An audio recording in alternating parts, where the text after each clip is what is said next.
Welcome to the Next Pitch Podcast, hosted by Kate Love.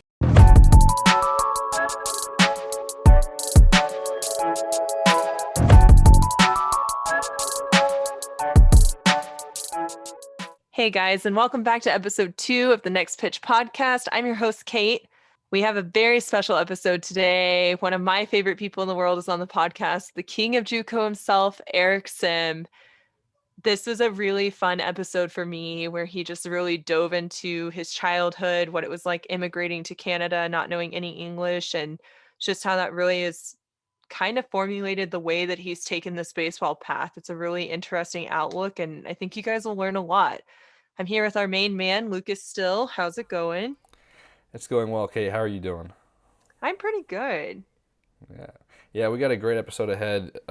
As you just mentioned, Eric Sim dives into some things that I don't think the public knows too much about, and he's definitely in the spotlight right now. So I think it'd be pretty cool for these guys to hear kind of what went on behind the scenes. But before we get into that, what a signing!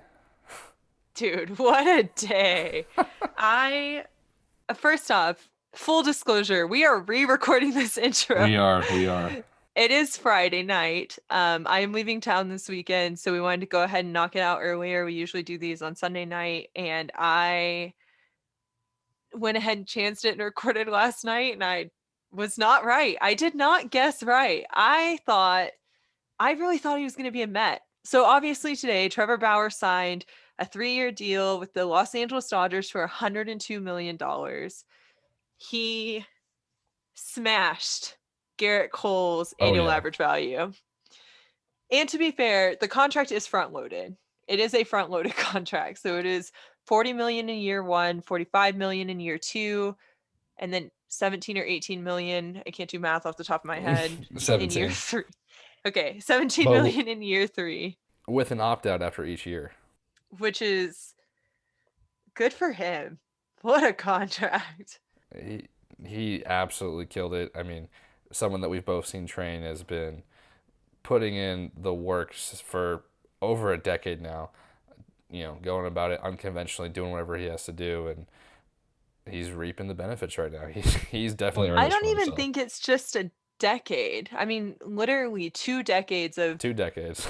yeah, just not taking the normal path. Trevor is so obviously you'll hear Eric Sim and I talk about this in the episode. We talk a lot about Driveline in 2016, which obviously Trevor is a large part of.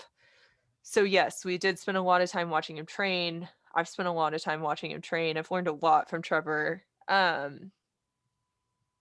He really has been a pioneer in this game. So seeing a contract like this come out and seeing that hard work pay off and all of the ridicule that he endured early in his career when he was doing things that no one else understood or cared to understand, to be completely fair. Like, people just didn't care. They're like, you're weird. That's weird. Whatever. Yeah. Garrett Cole's. I was going to say, he also, has sort of bet on himself the whole way, where he's, refused to sign the multi-year deal, and he's, been willing to chance it and, earn his contract, which he has done. And in addition to obviously being good for himself, this is definitely paving the way or beneficial for starting pitchers across the MLB for their future contracts. Yes, it's going to be, this one contract changes the entire market, but completely. A guy like Shane Bieber, if Shane Bieber keeps performing at the level Shane Bieber has been performing at, is going to be worth $50 million a year. Easily. $50 million a year. Garrett Cole, what the Yankees gave Garrett Cole was $36 million a year. That's what his annual average value works out to over the length of his contract. And obviously, I think Garrett Cole is arguably the most naturally talented pitcher that we have maybe seen in this decade. I'm not taking away from Trevor's talent. Trevor's very talented. He's had to work very hard for that. Garrett also works hard. It's just different. They're different types. Garrett is a true, just natural power pitcher. So yeah, $45 million in 1 year. Unreal. Agents everywhere are just celebrating. Arbitration is going to be a nightmare because for those of you who don't know, when you go into arbitration, you sit there and one, your team tells you everything they hate about you, which is really great, right to your face. You love it. You love to see it. The same team that wants you to go out and win for them is telling you every reason why you don't deserve $1,000 here, $100,000 here, $10,000 here. I mean, they just tear you to shreds. And as an agent with your client, what you're doing is you're trying to find the comp for that player, right? So you go in and you're like, well, this person got paid this much by this team, and this person got paid this much by this team, and here's why we think he's worth this dollar figure, and this is how we got here. So having a contract like this, I mean, it really just changes the entire landscape of the money side of things. Also, I never want to hear another owner say anything about revenue from last year. Nothing. I mean, the Dodgers just looked at the luxury tax and waved goodbye to it $35 million ago before this contract today, right? And then so they'll pay a is it a 20% tax this year and then a 30% tax next year because they'll be over the luxury tax again, which is why I think that Trevor's contract is structured the way it is because if they hit the luxury tax again a third year, then they have to pay a 50% tax. So that's Sheesh. the way it's structured. But I will say in the episode we recorded yesterday that is going off to no man's land, I said that there were only two teams that I thought could afford him. There were three. I thought the Yankees could afford him, but when they came out and said that they were not going near the luxury tax, it became apparent that they weren't going to spend the money that he was looking for. I thought the only other two teams that had a reasonable shot of affording him were the New York Mets and the Los Angeles Dodgers. Those are the final two teams it came down to. Another team that you and I heard a lot of talk about was people really thought he would end up with the Los Angeles Angels. They did. They did. That was also a buzz. But just to back you up, you did say that yesterday, and I know we kind of had to scrap that intro, but I can corroborate that you're telling the truth there. Yeah, I mean, that's been my stance from pretty early on when it became apparent what he was going to be valued at. But I was very confused by the Angels aspect. I didn't really understand people pushing that. One, it's like pretty well documented that his former pitching coach and he did not get along in Cleveland, who was the pitching coach in Los Angeles. Two, they're not a contender. I don't know if they're getting close. It's hard for me to think that they are when Houston's in that division and they're just not close to the Astros at all, especially like their farm system's been gutted for years. But I saw a stat yesterday where someone posted the top 10 war players of all time. And out of all 10 of them, the only one that does not have a playoff appearance is the greatest baseball player of all time, Mike Trout. So it is just mind blowing to see what the Angels are doing. I didn't think that was a good fit. I'm excited to see him in Los Angeles. I think it'll be cool to see him throw for a team that was, I mean, for all intents and purposes, a hometown team. And I think LA is going to be, well, LA and San Diego is going to be a very interesting battle down the line. Definitely. I saw the projected starters for the Dodgers come out today, and it was just five aces, five aces, and they have Dustin May, who's not even on that list, who could arguably be an ace for half the MLB team. So they I are was going to say, abs- they literally have seven pit. Like, when you go into a season, you're just like, oh, starting pitching, starting pitching. If you have three, you're sitting beautifully. And then you're like, okay, well, here's someone we can slot in at four and maybe five. And all of our, like, the Astros a couple years ago had like four really strong starters. And you're just like, oh my God, this is a super team. And then the Dodgers are like, we have seven. yeah, it's unreal. Yeah. Also, speaking of the Angels, some interesting news came out. Yeah.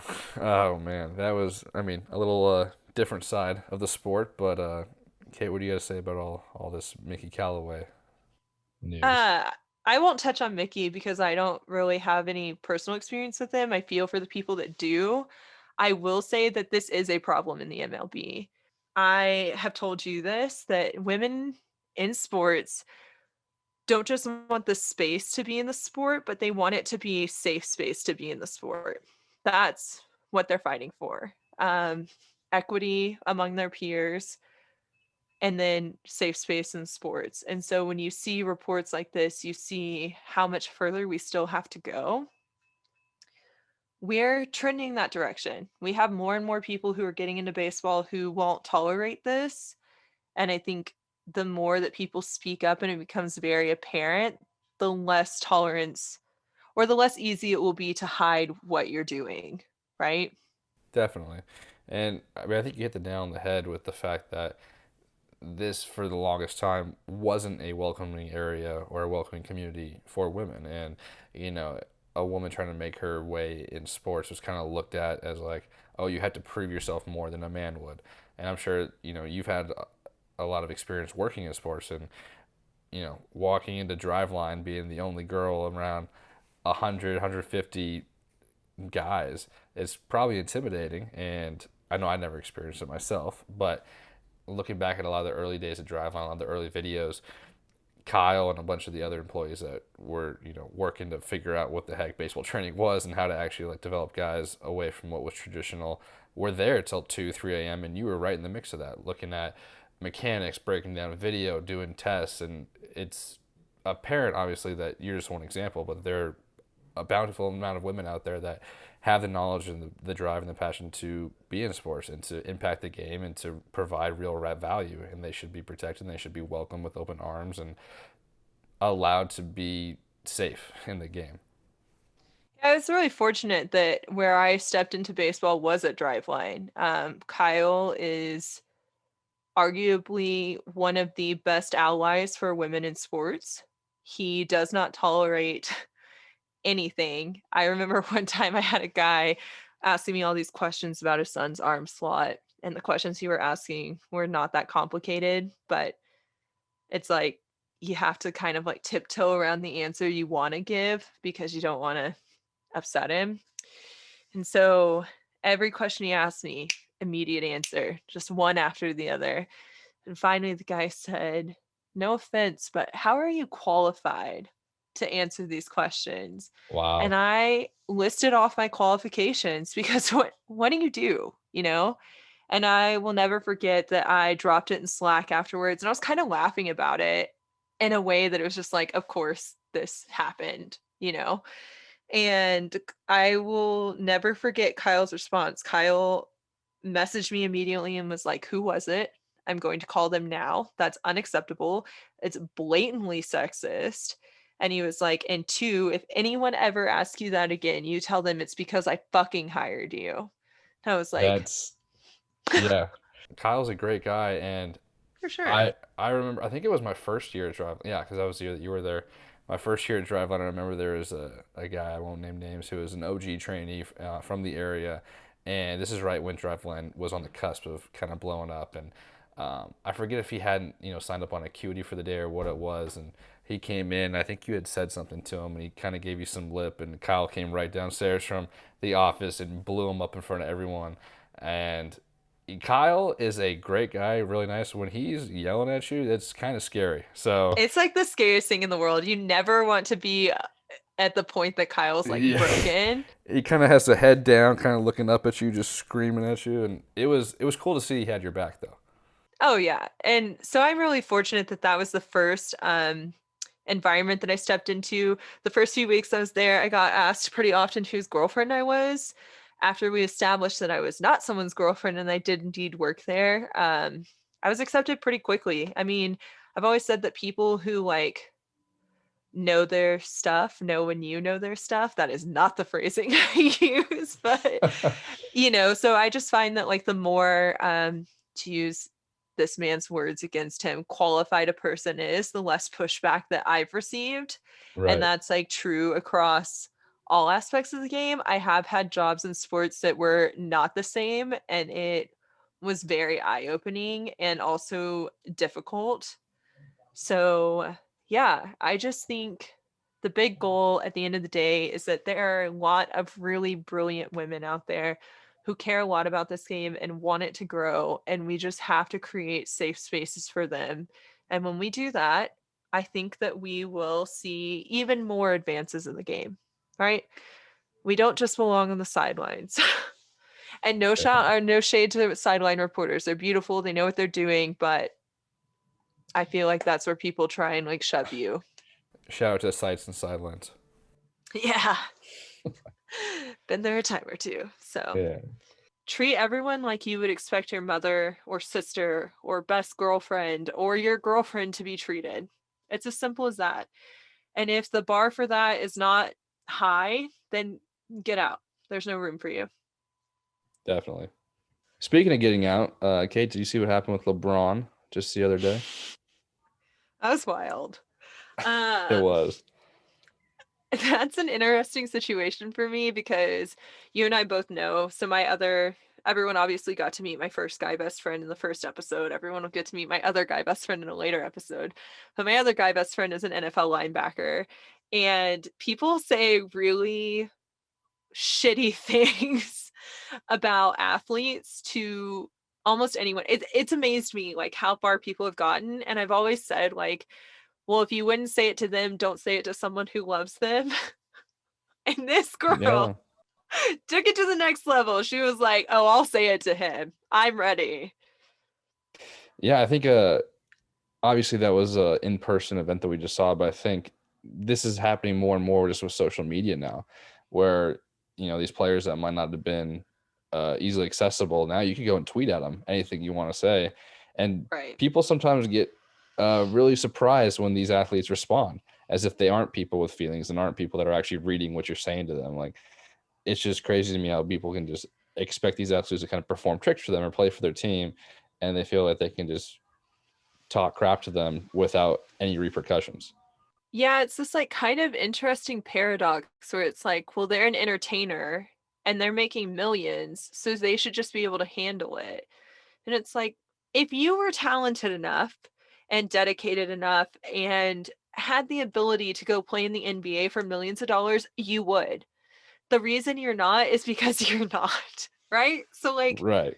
let's get that out of the way.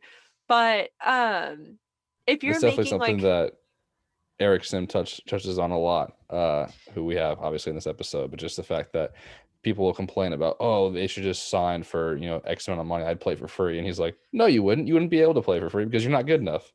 right, like there yeah, first off, you don't even have the option. Second off, like you don't understand what it is.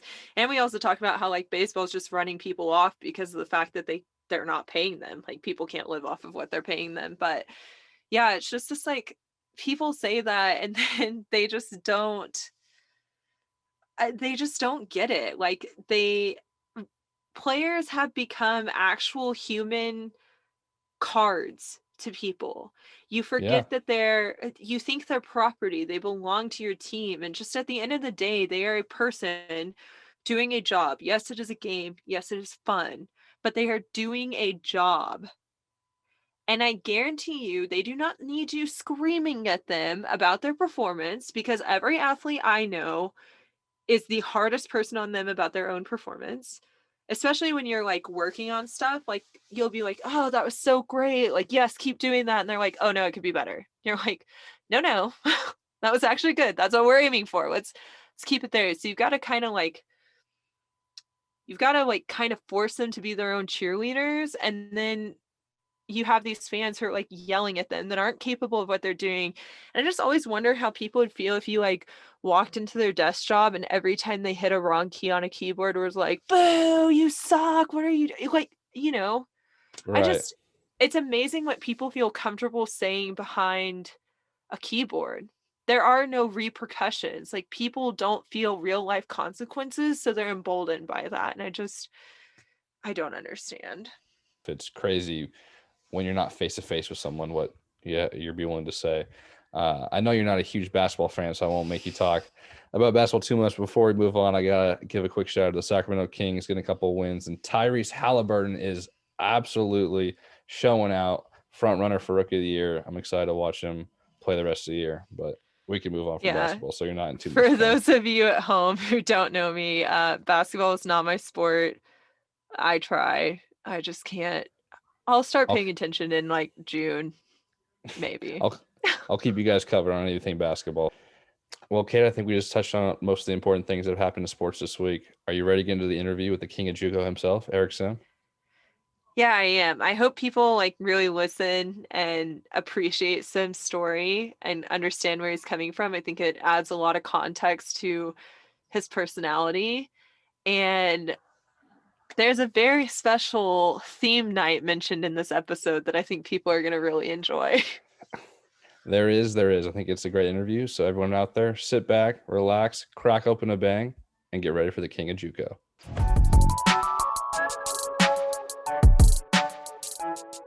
All right, we're back with the second episode of the Next Pitch podcast, and I have a guest I am so excited to dive into.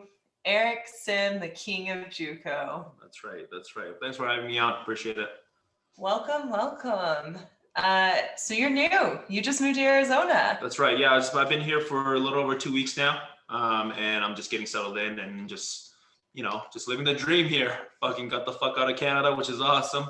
And I'm here now, so living the dream. Oh, and I miss Canada so much. So Sim became one of my, I'm about to talk about Timbits, but Sim became one of my favorite trainees at Driveline because the very first day we met, he showed up with a 50-pack of Timbits for me. And then I think was very surprised when I did not share them with anyone else. Yeah, she did crush a whole bag indeed. I sat down on the gym floor and it was my happiest moment. But, so you just moved here from Canada. I want to go all the way back to the very beginning of Sim.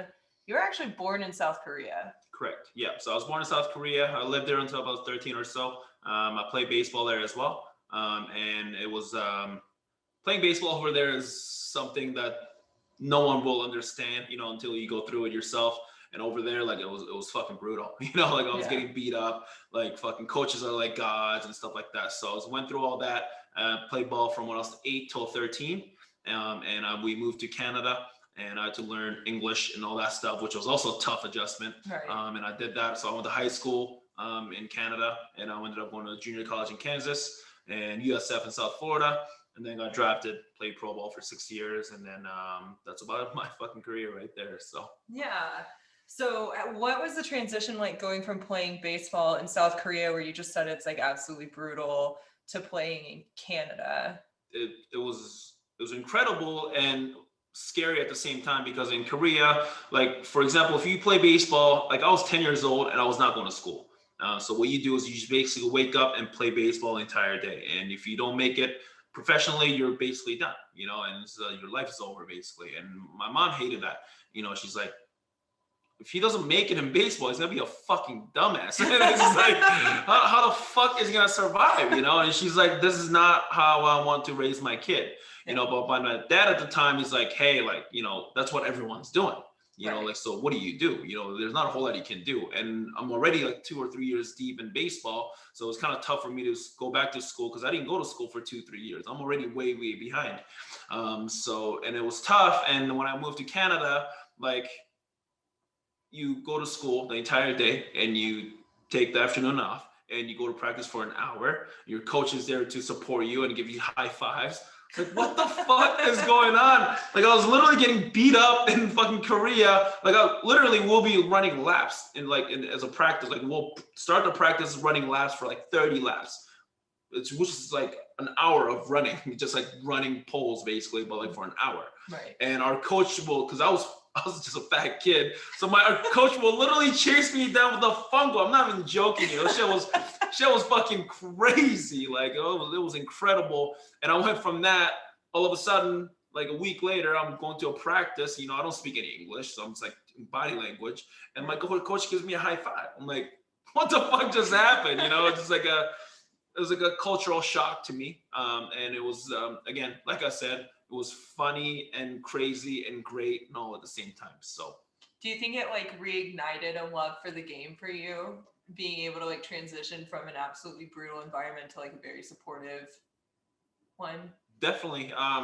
So I had to obviously adjust to the attitude change and all that stuff, because I was just been always told to do stuff in Korea. Right. Like, hey, you're gonna do this from this hour to that hour, and you do this an entire day. We're gonna beat you up. We're gonna just sabotage or whatever. I went from that to to Canada, just like, hey, high fives, practice for an hour, take some BP, fucking play catch. If you miss a cutoff, man, you don't care. It's like, hey, just do it better next time, you know. So it was incredible, and I think, like, for me though, like, a lot of people like, oh, do you love baseball? And I don't feel that way, because not one time like I went to my parents or whatever, oh, take me to this baseball game, or hey, I'm following this is my favorite player. I've never had that. It's more like I played baseball because I enjoy playing, and I like the training aspect of it. I like the whole, obviously I like the going through the, camaraderie that you build with your teammates, your coaches and stuff like that. I'd like that too. But for me, like, to be honest, I've only played because I enjoyed playing, and I was pretty good at it. It's not like, oh, I really love baseball because I love it. No, it's not that. Right. To be honest, right now I'm enjoying baseball the most in my life, and I've been playing baseball over 20 years. And right now, like what I'm doing right now, like just fucking around and just having fun. This is the most fun I've had by far, doing anything baseball related, which is pretty awesome. That is really cool. When you were in Korea, did you have like a KBO team that you were like die hard about, and then that shifted when you came here? You've just never been like. Yeah, and in Korea, I was born in Busan, South Korea, which the team in Busan is Lotte Giants. Okay. And so Lotte Giants is definitely my team in KBO. But in MLB, like I've never had like a team. Like I used to follow, like Chanho Park was like a big star in Korea, so I'll like follow his stuff around a little bit. But I mean, that's about it. But yeah, I don't have like a favorite team in MLB or anything like that. So that's kind of a full circle moment for us, because Brandon Mann is the new pitching That's coach right. for the Giants. That's right. Yeah, and I know a few people actually with the Lotte Giants. I know the old scouting director, Ryan Stosky. I know him because I played with him a little bit briefly with the Giants. I believe he's like a head scout or something, like the international scout or something like that for the Giants. And Hank Conger is there. Hank Conger is over there. He's a catching coach, I believe, over there. Catching coach / hitting coach. And then he's like a hero to all of us Korean American Canadians or whatever, because he was like the very first guy to get drafted super high. So he was a first rounder. He's very visible. Yeah, and he was a catcher and stuff like that. So I looked up to him a little bit. I don't know him personally or anything like that, but I looked up to him for a little bit, and then so it's pretty cool. That is cool. So then you go through high school in Canada. Was that a big adjustment too, like the going back to school part? Were you way behind when that first happened? Well, yeah, and also the language part was obviously a huge kick in the ass, because I mean I had to learn, right? But I didn't. Like I said, like I didn't go to school in Korea, so I didn't even go to fucking classes. Mm-hmm. And all of a sudden, I went from knowing nothing to Canada. I'm going to school, and I took ESL, which is English second language classes. Like I was forced to go. I mean, because I had to, because I didn't know anything. Right. So I'm trying to survive, and that was tough, because in the beginning, when you don't know shit, people are talking. I have no idea what they're talking about. I'm in school, kind of like doing my own thing, because I don't know what the fuck they're saying. Yeah. And obviously, I had to like survive and stuff like that, because I wasn't a baseball team, and I'll like try to learn and I was pretty open to that. But at the same time, like first 6 years were horrible, because I didn't know anything, right? So everything was like, if I'm talking to you, for example, I'll just try to understand your body language and your tone.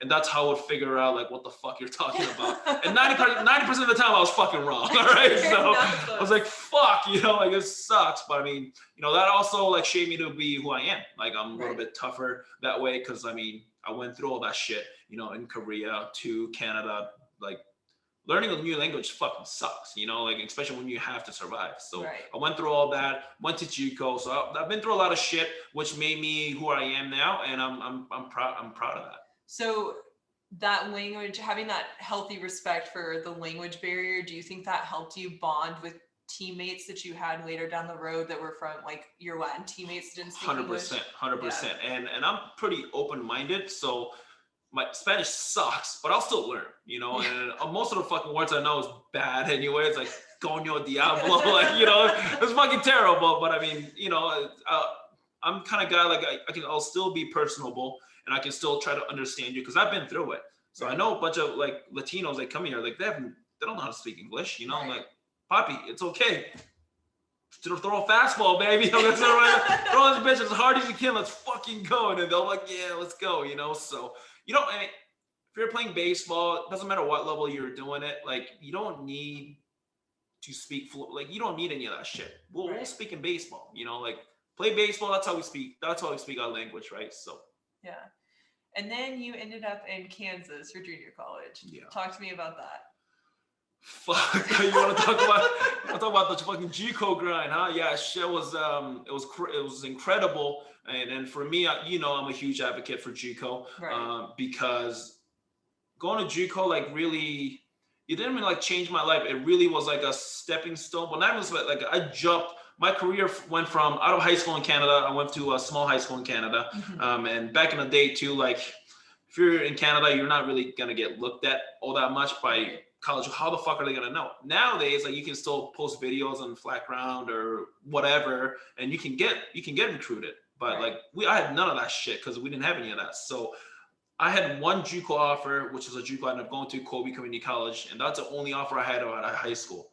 After my sophomore year in JUCO, after the sophomore showcase, I had 60 plus offers, all with scholarships, right? So my career went from no one knows me to, hey, like I'm gonna make something out of this. You know what I'm saying? Like, so it was incredible. Obviously, when you go to JUCO, like you go through the shit, you're not going to ASU, bitch. You're going to a JUCO. Right. So you have to, when you go there, you have to find a way to survive, and you need to find a way to not be shitty, because if you're shitty, they'll send your ass home, Right. And so it was big kick in the ass for me. Like I still remember my first day of fall ball in JUCO was like, holy fuck, because I went there like out of high school. I'm like, I'm pretty good, even though I was the only offer I got, whatever. Like I was pretty good in high school. I was second team all conference or whatever.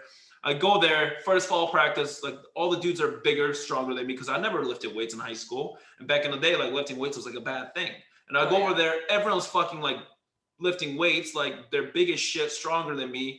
And I was like, fuck, like I need to figure this shit out or I'm gonna be going home, So that really kind of boosted like, myself to do more. Right. So that's what the mentality comes in. Like whatever you get, like I was in Kobe, Kansas. Do you know where that is?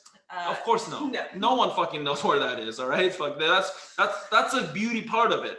When you go to JUCO, like you go to these piece of shit towns and you fucking survive. And the only thing you do is play baseball and go to school, but you can just like survive. Just basically play baseball. That's all you do, right? So, and it was incredible. It was like it's an experience that I'll cherish forever.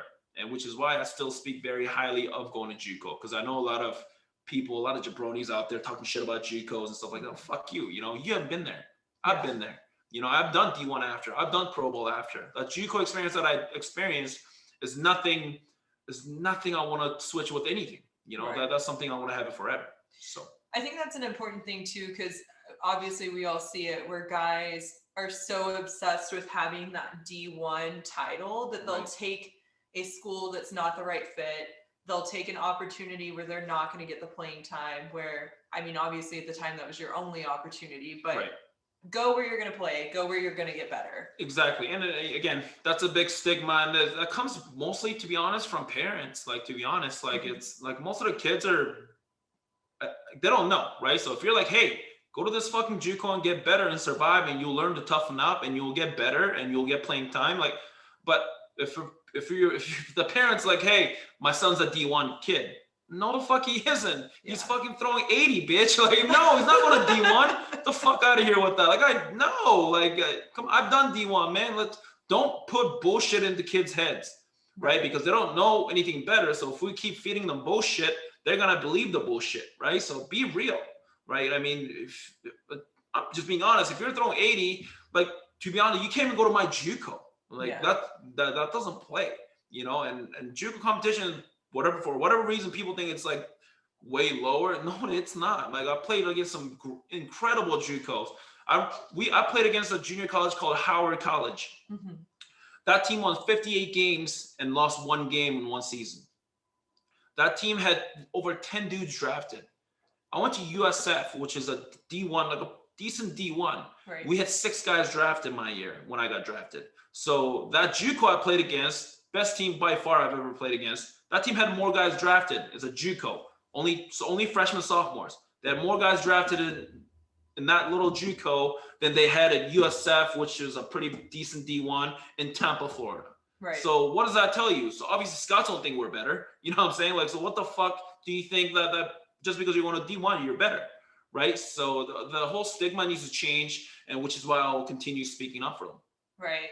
And I think people just need to realize too that being competitive is where you get better. You can't, like, if you go to a D1 and you're going to play 1 out of your 3 years there, maybe 4, and you aren't seeing game time, like, practice can only do so much. Where you make big strides as a player is when you're forced into truly competitive situations. Right.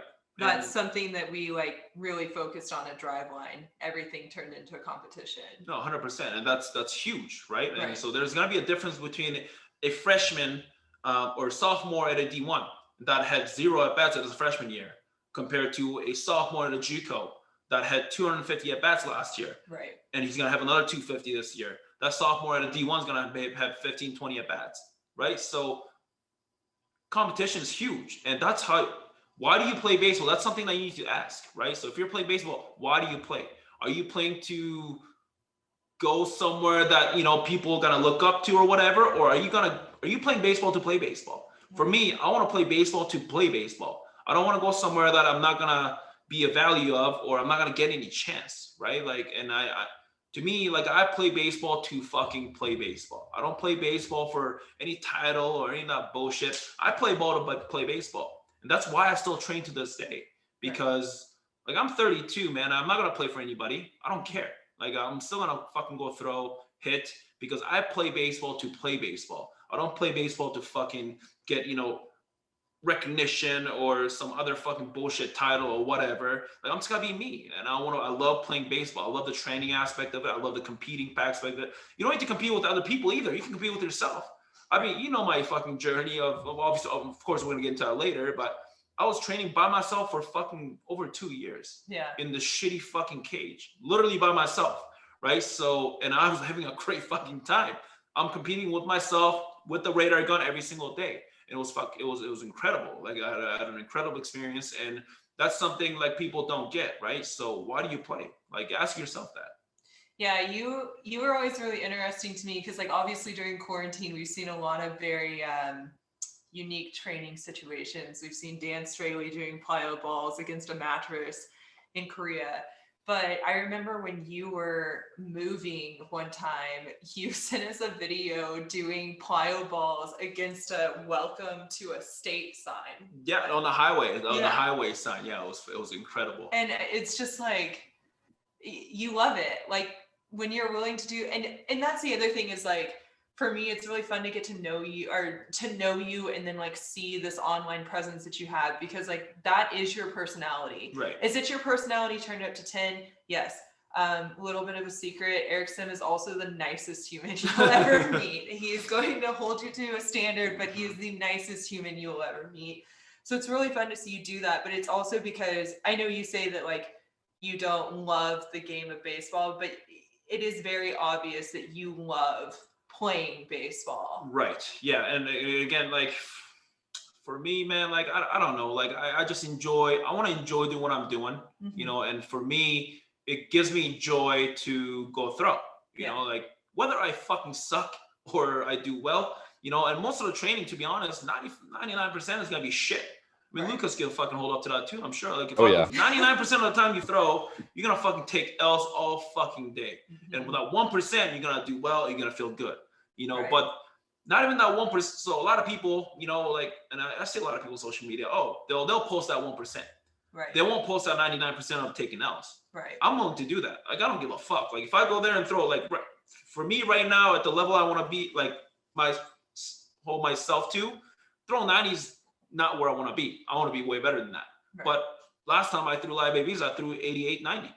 And it was miserable, you know, like, so, but I'm not afraid to share that, right? So I'll share everything, man. And most of the time you're going to take L's, and the time you do good, and you also should be recognized. That's why I feel. And again, throwing, hitting, fucking anything to do with baseball, I enjoy doing it. You know, I enjoy doing it. I've never hit left hand. I don't know if you saw the video. I had a fucking seed off Trevor Bauer recently, left-handed.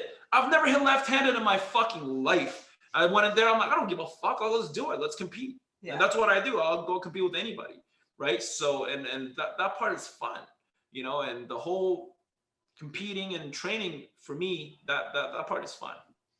So you went to USF and you had a great time there. You were obviously very successful, and then you were drafted by the San Francisco Giants. Right. Let's talk about your Pro Bowl journey. Okay. What do you want to talk about?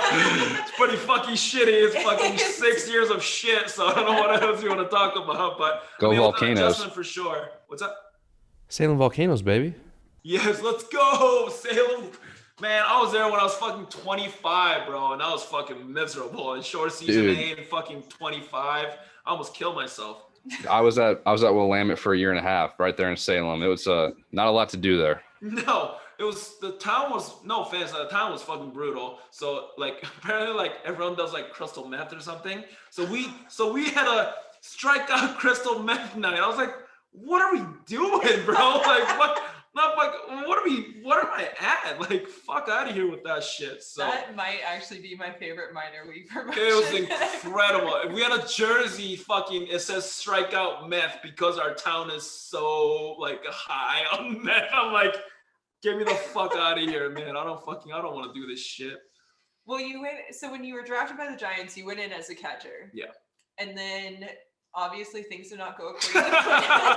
No fucking shit. Yeah. Which is the reason we know each other. That's right. today. That's right. So I want to talk about that. When was the moment that you had to take a step back and you were like, fuck, this is not it. What am I going to do? Yeah, it's actually a pretty funny story of how I became a pitcher. Mm-hmm. So I was backing up in low A and I was 24 at the time. So pretty old, and when you're 24, the last thing you want to do is fucking backing up. I'm not even starting, I'm backing up in low A. Right. So I was having a miserable time. I'm just like fucking just terrible. And my pitching coach, Steve Klein, pitched in the big leagues with the Cardinals for a little bit. He's like, hey, just throw a bullpen for me, because I had a good arm behind the plate and I threw a lot of guys out. He's like, just throw a bullpen just for fun. I'm like, no. I pushed him off. And then one day I just showed up fucking drunk as fuck, basically still drunk, like not even hungover. I was like basically drunk. I'm like, all right, give me the fucking ball. So I go to the fucking bullpen, throw a bullpen for him. Like as soon as I'm done, he's like, you're throwing 2 days. I'm like, what? Like I'm throwing in a game. I've never pitched in my life. I'm talking if I was a catcher from South Korea. Like when I started playing, like when I was 8, like I was just a fat kid. So they're like, oh, go behind the plate and go catch. I'm like, all right, yeah, I can do that. And I enjoyed it because like you get the whole gear and stuff. I'm like, this is cool, you know? Like, so, and ever since then till that moment, I've never played any other position. I've only caught, right? Your identity. Not even first base, not even like, I'm talking caught all my life. And he's like, oh, you're pitching. I'm like, you're fucking kidding me right now. I'm pitching against fucking bunch of pro guys. I'm like, fuck, sweet, whatever. Again, I was still drunk at the time. I'm like, whatever, that's fine. I'm pitching against, and he puts me in a game. I'm pitching against a fucking Yankees low A team. They're stacked with fucking like Gary Sanchez and stuff like that. Like, what are you doing, bro? Like, I'm up there like, what am I doing here? Like, I don't know what to do, you know? Like, I'm just like, what the fuck? So I just like basically try to throw as hard as I can. And I got to 92. So they're like, oh, well, that's pretty good. You know, they were pitching for, you got to 92. So come back ready as a pitcher. So they brought me back for instructional camp. And I did like a month-long camp there as a pitcher. And I shit the bed. I was like 88, 90, maybe get up to 92 once or twice. Yeah. But I knew at the time, like I was going to cut it, right? Because I've caught them. I've caught all the fucking pitchers. Like if you're 24, 25 years old, right-handed reliever, throw 92 is not gonna fucking cut it, you know, like, so that's when I started searching around a little bit, because the program the Giants gave me was not something I was gonna get better with. It was like 8 minutes of playing catch and you run some pulls. I'm like, fuck that. It's not gonna get me to where I want to be. So that's when I got hooked up with Alex Berg, because I played with him in the Giants. He's like, come on down. Meet this Kyle Bodie guy with all those driveline guys. And I'm like, all right, well, whatever. So me and Derek Florco, you know Florco. Yeah. So we drove down 3 hours and met up with Kyle, with Bergie, and it's like, I was sold right away. I mean, you know how straight up Kyle is. I'm like, dude, I'm in, dude. Just give me whatever you got. And I started doing driveline program and stuff like that. And that's, I think the year I think I made it in 2015. 16. Yeah, I was there in 2016. Right. So yeah, and I did that for a couple of years or whatever. I had success doing it. I went from literally 88, 90 to fucking, I was popping 96. So, I mean, pretty successful. And went back to spring training, got stuck in extended. After extended, they sent me to short season A. That's where I went to fucking Salem and doing the strikeout meth fucking nights. I'm like, fuck, man, what am I Did you get to doing? throw on strikeout meth night? No, I'm glad I fucking did it. All right, I mean, fucking no, I'll refuse to pitch that fucking night. Fuck that shit. So yeah, I threw, and then I actually put up decent. I was 2.5 ERA, but I still wasn't throwing hard enough because I was right-handed reliever. I was at that time in 2015, I was throwing about 92, 94 and getting up to like 95, right? So it just wasn't cutting it. So I got released and I did the whole drive line again. And then went to indie ball, and then that's when I met you and stuff like that too. And didn't pan out for me. But either way, like I have no regrets because I've tried everything in my power to get to where I want to be. Right. Not even just be better, like get to where I think it's gonna get me there, right? Not fucking what other people think I should be there. It's what I think I should be doing, what I think I should be working on, or to get to where I want to be, right? So I got no regrets. I mean, it's 6 shitty years, but no regrets. Well, I think there's a lot of parallels between JUCO and the early days of Driveline, or sort of, for lack of a better term, you know, the land of misfit toys. The guys that didn't have the big D1 scholarship, the guys that weren't already throwing 95 with gross breaking balls. Like, you were there with one mission to get to the next spot. Like, you were training at Driveline to get to, you know, throwing harder to actually move up in baseball. And so I think just you've seen a lot in your life, and, you know, being at Driveline early in 2016, you're surrounded by guys that are getting after it, going about it, you know, unconventional ways, whatever they got to do to freaking survive, as you pointed out with JUCO. 100%. And then at the time, like you know, like I was training with guys like Trevor Bauer, Casey Weathers, Cody Buchel. Like Trevor Bauer at the time was a pretty average big league pitcher at best. He was putting up like a 5 ERA or whatever. Casey Weathers is a former first rounder with a broken arm, right? And he was trying to get back into a affiliated ball. And I was training with Cody Buchel, had the yips, and so we're all like, and I was like a new turned into a pitcher, like I have no idea what I'm doing. Yeah. But we're only there to do one thing, and we're trying to throw it harder with nastier shit, and we just want to be better than what we were before. Right. And I think we had a common theme going, which I really cherish. I mean, I love what Driveline is doing right now. And again, they're big for a reason, and I'm really happy for them. And I think it was kind of built from like what we were doing back then, right? So all the guys are, like, you're right, we're misfits. We're a bunch of misfits, and that we're trying to find a way to get to where we want to be, not what other people think we should be. Like, it's where we want to be, and we're always searching for fucking more and more and more, right? And I mean, I think all of us turned out pretty well. I mean, not necessarily in baseball, obviously Trevor Bauer, but not necessarily in baseball, but I mean, Casey Weathers, he's doing okay. He's just doing fine. All right. And I mean, if you look at Weathers, right? I mean, Weathers got a nice gig with the Reds, right? Cody Buchel is also like in pro ball, like, and I'm basically the only one that's gonna do.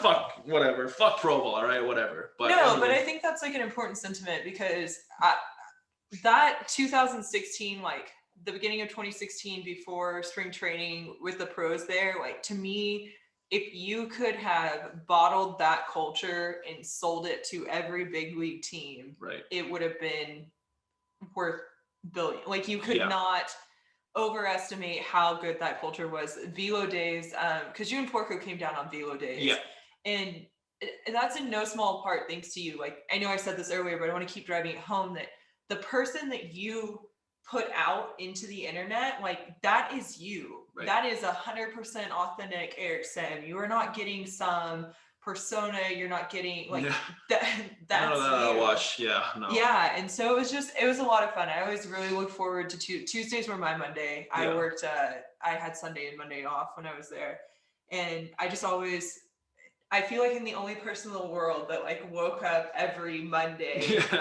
Monday of my week, and was like, fuck yes, let's go. Yeah. It was just, it was great. Yeah. And we did have a lot of really special people there, and it's fun to see where people are going from there.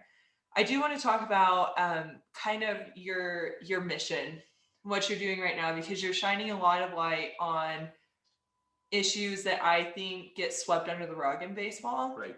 We talked briefly about the difference between guys like who are obsessed with, you know, that title of going to a D1 school instead of focusing on JUCO. But you're also talking a lot about like the struggles that minor leaguers go through that I think we like a lot of fans know are there, but it's you're doing a good job of keeping it in front of people's faces. Right, and that's the thing. Like they think they know, but Yeah. they don't know the actual stuff. Right. Oh, I hear a lot of this because I speak up on all the time on Twitter or whatever. They're like, oh, I knew it was bad, but I didn't know it was that bad. Right. I get that a lot, right? So no one really like says like exactly what you go through, and I'm willing to do that. Like it's shittier than you think. Right. And there's absolutely no reason for it to be that shitty because it's a business. People say it all the time. Baseball's a business. Well, no fucking shit. Well, great. You know, but it's also what business treats their employees like this? Right. It's no a one. multi-billion dollar business. Yeah. Like, So it is a business. Yeah. Only the strongest survive. I get that. Yeah. But there's absolutely no reason for fucking us to go through that shit. Like, I think I told you this too before. In 2000, my first full year in pro ball, I made less than $3,000. Right. The entire fucking year. Yeah, and you posted your W-2. Like you're like I posted like I'm talking like I'll show you everything. Like right. I don't give a fuck, right? I mean, but why? What is the reason behind that? There's absolutely no reason other than fucking owners and this whole structure, right? Is shit. And just because it was shit for me, that doesn't mean it should be shit for other generation, right? And professional baseball, like there's tons of fucking money. And just where's the money going? Definitely not to the minor leaguers for no fucking reason. Right. And it's only going to help them. Not even the minor leaguers. Minors getting paid more, which is what I advocate for. That's only going to help the big league teams, right? Because you're going to get better talent, less injuries, like everything, right? Yeah, you're going to have people stay. And that's what I don't think people realize too is like, so I always use the example at Driveline that we had a guy who was so willing to try and make it that he lived in his van. Yeah. He lived in his van. He would shower he had a LA Fitness membership. Yep. That's where he would go shower. He worked a job as a waiter, and then he would come in and train. And, you know, those level of sacrifices, like that's what he had to do to be able to afford to train, which is absurd. Right. And it's like that for so many people.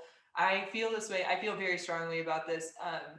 I'm going to use this as a parallel with doctors in the United States. The cost of medical school is so high that our brightest minds aren't going to medical school because they're not willing to take on that debt. Right. The same thing is happening in baseball where we lose really good arms, really talented people because they'll go to school and they will have a degree that they know they're going to make money on, and they'll step back and go, do I really want to suffer through that for the chance to make millions? Right. And again, a lot of people don't get that. So let me tell you this. I've been there for 6 years. I was with the Giants for 5 years, I believe.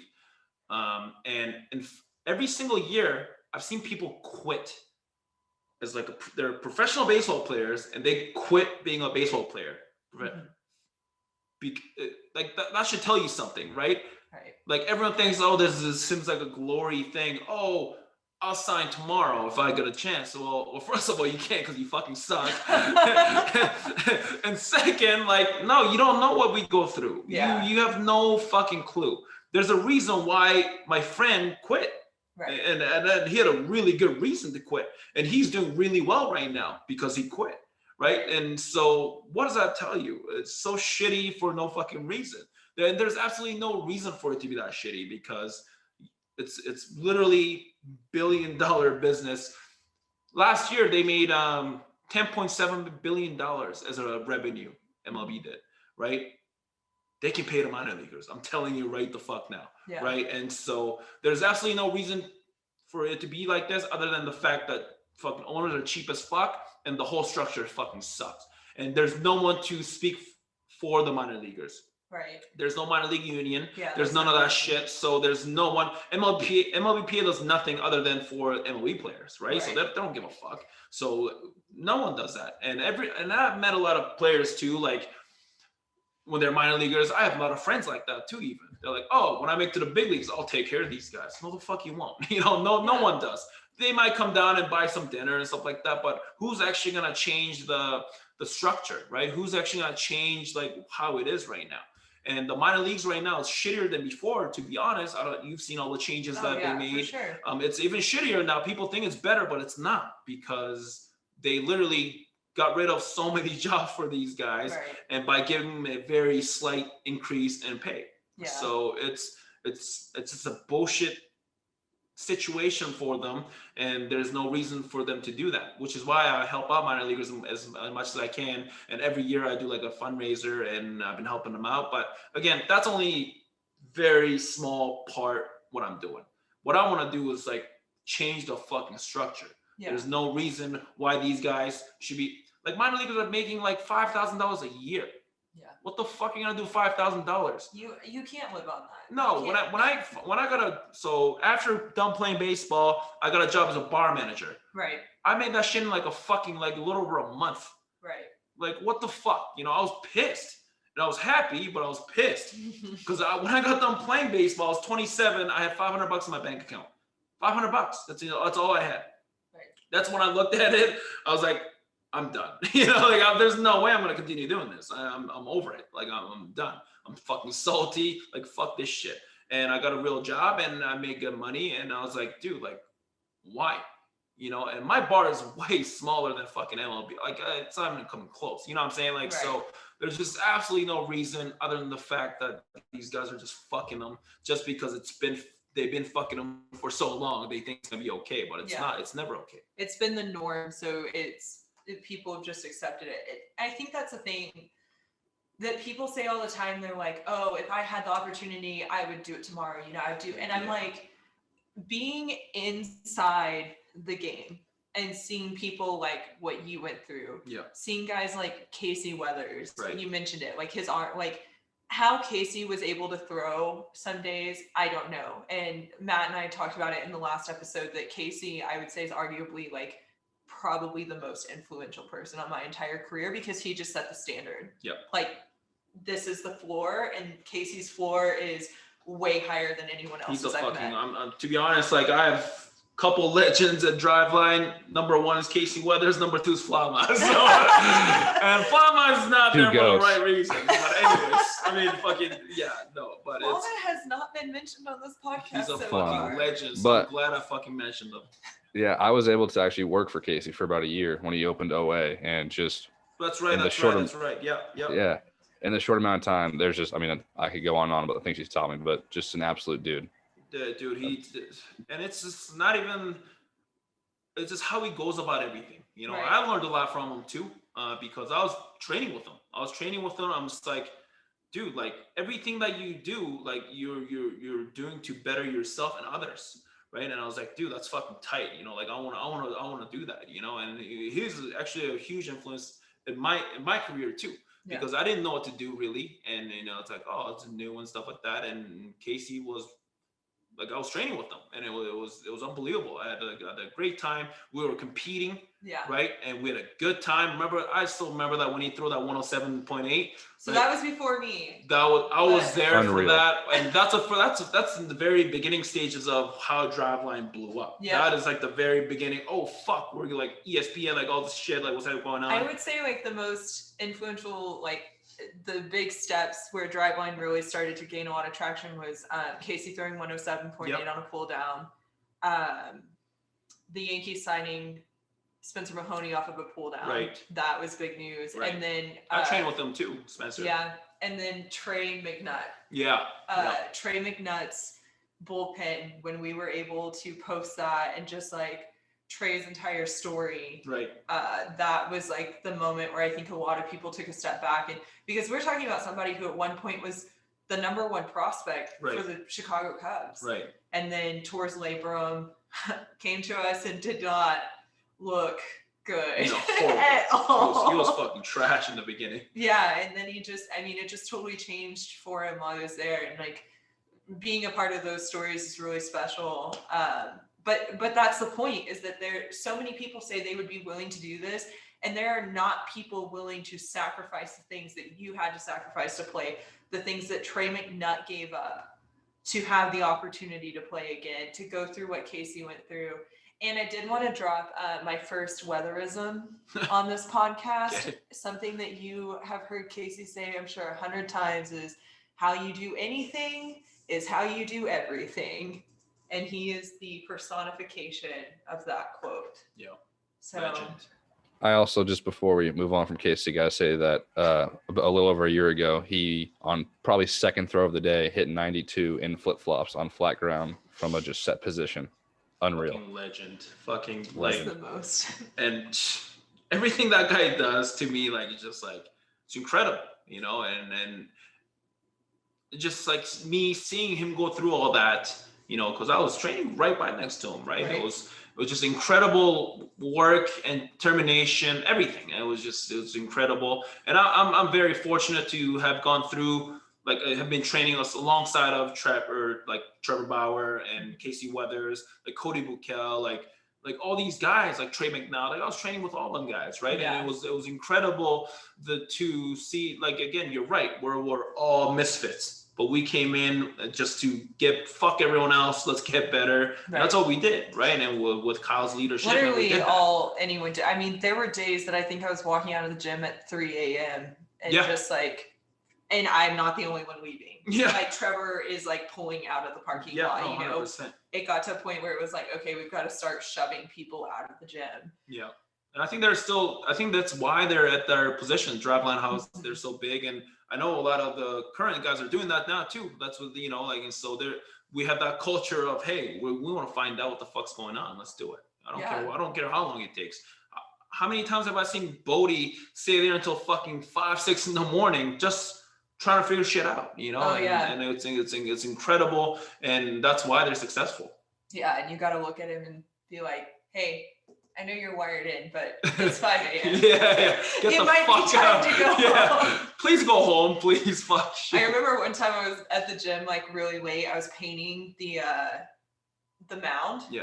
And so I obviously wanted to do it after everyone left. And Right. so he actually scared the shit out of me. It was 2 a.m. and I'm painting the mound. And he opens the door. I'm alone. Yeah. So I have like the sound system on. Yeah. Playing Beyonce. Shout out Houston. But it's like pretty low. You guys didn't know any volume below, like, I don't know, 69 probably. Yeah. That's probably literally what it was set to for velo days. But I hear a door open and I'm like, oh God. And it's like on the office side, and we're in this industrial park. It's kind of like where Driveline was housed was kind of sketchy. Yeah.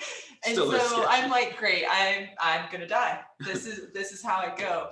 And so I am looking and I see Kyle as he gets up the steps through that window, like, turn. So I walked into the office and I was like, what are you doing? And he was like, are you still here painting? And I was like, yeah. And he was like, oh, I have work to do. And then just sat down. Like, that man came back at 2 a.m. to finish doing work. Yeah. It's just unreal. I have a lot of respect for Kyle. Definitely. Last question for you. Where do you see your platform taking, like, what's your plan there? So yeah, right now I'm really focused on building my brand. Mm-hmm. And I enjoy making content, and I think I'm getting a lot of traction on like all the platforms like YouTube and Twitter, and all that stuff is blowing up. And I think it is blowing up because I'm entertaining, and also, but I tell it the way you're it is. Authentic. Yeah, and again, I don't try to, like, it's not like, you're right, like, I'm not staging shit. I'm just like, hey, I'm just being me, which is great. Like, that's what I want to be. Like, for me, like, I don't really want to, right now, I don't want to get another job. You know, like, I kind of want to focus, enjoy doing what I'm doing. And right now I'm enjoying making content, and I'm trying to build my brand. I'm coming with like my merch and shit like that, which is, I'm going to show you this logo. I'll show it to you, but I can't show it to you guys, but I'll show it to you. Like, it's pretty fucking tight, you know? And so, yeah, I'm building my brand and just having fun with it. I got some cool things brewing with the Momentum guys as well. Yeah. And I just want to, you know, do fun shit. Like, cause to me, baseball's fun. And of course, it's very serious. Like, when you get to whatever level competitive, that's great. But baseball is also a sport. It's also an entertainment. It's a game. At the end of every day, it should still be fun. Exactly. So I'm trying to kind of bring that fun part of the game a little bit, just because, like, I'm willing to do like whatever. Like, I like having fun with it. I'll go throw a fucking baseball with anybody, you know, Right. like if Barry Bonds tomorrow is like, hey, I want to fucking face you, I'll be 1,000% in. Like, I don't give a fuck. Like, I don't care if I'm humiliated or what. I don't give a fuck about that. Yeah. I love competing. I love being. I'm still gonna talk shit to you. I don't give a fuck if you're Barry Bonds or whatever. I'll be like, hey, let's fucking go, man. Like, let's do it. You know, like I'm facing Trevor Bauer right now. I mean, he's a Cy Young winner, but I'm still talking shit, like being me, and we're competing, right? And that part is very fun. And Right. people don't really see that. They just see a major league game of you know, baseball's getting thrown around. They don't really see the whole lot of interactions and stuff like that, which is the part I'm trying to show a little more, and the seriousness, right? And as much as I fuck around, I'm also very serious in my training. So I'll do whatever it takes. Like if I go do shit, I've been busy all day and I still need to get my throwing in, I'll go do it. I don't care what time it is, right? So that's kind of stuff I'll do, and I will continue to try to throw as hard as I can. I've hit 95 last year, so goal is 100 this year. I'm not sure how realistic that is right now. But again, you set your goals high, man. Who gives a fuck, right? Yeah, you'll never know if you don't try. And again, I'm having fun with it, so I'm gonna try to throw this bitch as hard as I can, and hopefully I can throw 100 at some point, and all the other stuff. Like we got some cool stuff brewing. I just want to have fun with it. Awesome. Well, I really appreciate you being here. Tell everyone where they can find you on social media. You can fucking find me. If you you can find me, all right? I'm fucking everywhere, all right? You can fucking find me. Do your own research. Oh, that is the most Eric Sim answer ever. All right. Strike out crystal meth night, huh? When Sim said that, I thought I was going to fall off my chair. We've seen a lot of ridiculous minor league promotions. When you know people in the minor leagues, you hear about ones that you may not have otherwise like crossed your radar, but Strikeout Crystal Meth Night was a special one, and that's coming from someone who went to college in Oklahoma. Yeah, it's definitely very on brand for Salem. As I mentioned, I spent a couple years there. It's an interesting place, but Sim has had an incredible journey, and it's crazy to watch him still train like he's trying to play. Like I've been up to 95 the other day. Like we have guys that are chasing that number that are at the highest levels. So yeah, I think that if you had more guys like Eric Sim who are willing to take his outlook on training, I really liked when he said, like, I don't love the game of baseball. For me, that's not something I understand because I do love the game of baseball. I really do. But I thought that was really interesting. But I would take 10 trainees with Sim's mental attitude and like willingness to work over one trainee who has the natural ability of Garrett Cole. I'm not saying Garrett has a bad attitude. He is willing to work. So that's the only example I can think of as like a person at a very high natural talent level. Yeah, I got you. 100% I agree. Well, Kate, we're obviously recording this before the big game, but we have the Super Bowl coming up. Who you got? I just mentioned that I went to college in Oklahoma State, or in Oklahoma. I went to Oklahoma State. I was there when Tyreek Hill was there. He is electric to watch in person. I live in Lubbock, Texas right now, which is Patrick Mahomes Central. You get Chiefs games here over Texans and Dallas Cowboys games. I have got to go with the Chiefs. I just don't think that they're touchable. I think they've got the most elite offense I've ever seen. I think the Bucks defense will be tested harder than they've been tested so far. Even Aaron Rodgers didn't look that great against the Bucks defense. I thought they played well, but I also didn't think that the Green Bay Packers offense looked that great. So I have the Chiefs winning at least 4, if not 6 Super Bowls in the next 10 years of Patrick Mahomes' contract. Yeah, I think there's just too much firepower for the Chiefs offense. I'm gonna go with the Chiefs as well. Personally, I mean, the whole world saw what they did to my Niners last year in the Super Bowl, even though the Niners had a lead. That being said, it is risky to bet against Tom Brady. He does some magical things out there. So, but I still got to go with the Chiefs. I saw a really interesting quote from Jimmy Johnson, who said that Tom Brady versus Patrick Mahomes is the greatest quarterback of all time, and Tom Brady, who gets that title because of winning and being clutch and just doing it for so long, versus the most talented quarterback of all time in Patrick Mahomes. And I really like that billing. I think that the greatest of all time conversation can be revisited in the next 5 years or so if Mahomes does what I think he's capable of doing, especially if Kansas City keeps stacking up so much talent around him. That team is stupid loaded. So stacked. Stupidly loaded. But and they keep finding ways to make it work. You're just like, oh, they'll never figure out the payroll. And then they figure out the payroll. And you're like, what is happening? So yeah, I like that. I like that billing. I do think it's the greatest quarterback of all time currently versus the most talented quarterback of all time. So go Chiefs. Yeah, I think the Chiefs are going to win, but I guess everyone will know if we were right or if we're just dumb when this airs. But before we go, I do want to tease the next episode a little bit. Next week, we'll have a pretty special guest. Kate, what do you want to say? Next week, we have arguably one of my favorite people, just from like, he's brilliant. He has done something really innovative, and he's kind of bringing the like cool factor back to the MLB single-handedly, I feel like. Yeah, he's definitely giving the game some swag in a way, and he's also doing some meaningful work where he's helped out a lot of guys to train with us, and other guys across the United States just get seen, even if they're in a town that doesn't have a lot of recruiting. Yeah, so if you haven't guessed, we're having Rob Friedman, also known as Pitching Ninja, on next week. So I can't wait. Guys, don't forget to subscribe, rate us 5 stars, leave us a review on any podcast platform that you're listening to. We appreciate you so much, and we'll see you next week.